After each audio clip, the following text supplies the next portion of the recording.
Hi, everyone. I'm Dr. Rebecca Harvey, psychologist and author of this book, Divorcing in Love.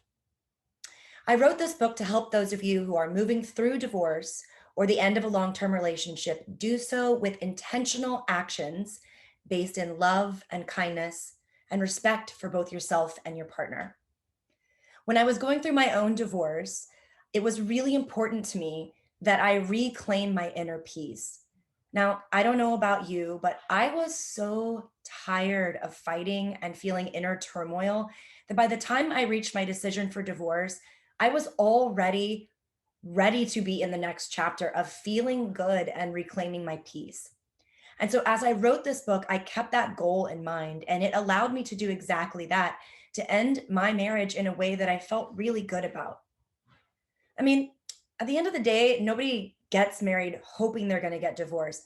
But for some of us, our journey ends. We learn the lessons we need to learn, and it's time to move forward into our next chapter. So I'm super excited to be sharing with you my first workshop. It's going to be a mini workshop focused on the most important aspect of being able to end your marriage in a healthy way, and that is emotional regulation. Now, what I mean by this is I'm going to help you learn specific tips, tricks, and tools to implement on a day to day basis to help you learn to respond in ways that are in alignment with your end goal, whatever that may be. Now, it feels really good for some of us to fantasize about the revenge that we want to have against our partner for hurting us or wronging us or whatever.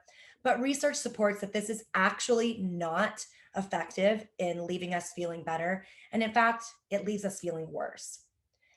What leaves us feeling good about ourselves is knowing that we took the high road and that in difficult moments, we made a difficult choice to respond with kind action. So I'm going to help you do exactly that. Now, I'm not going to be able to stop emotions from spiking up and dropping down. The highs and lows are just kind of part of the decisions and process involved in a divorce. But what I can do is teach you how to lessen the impact of that large emotional response and how to shorten the duration and the frequency with which they occur. The result of that is that you'll be able to move through your divorce with less upheaval and upset, less reactive, impulsive decision making, which, let's face it, is the hallmark of the problems we have in our life when we get into that reactive space and start doing things that cause additional problems. So, as I said, I would love to help you do this. And if you are interested or you know someone who would benefit from this information, please sign up at divorcinginlove.com and join me for this beneficial workshop. I look forward to seeing you there.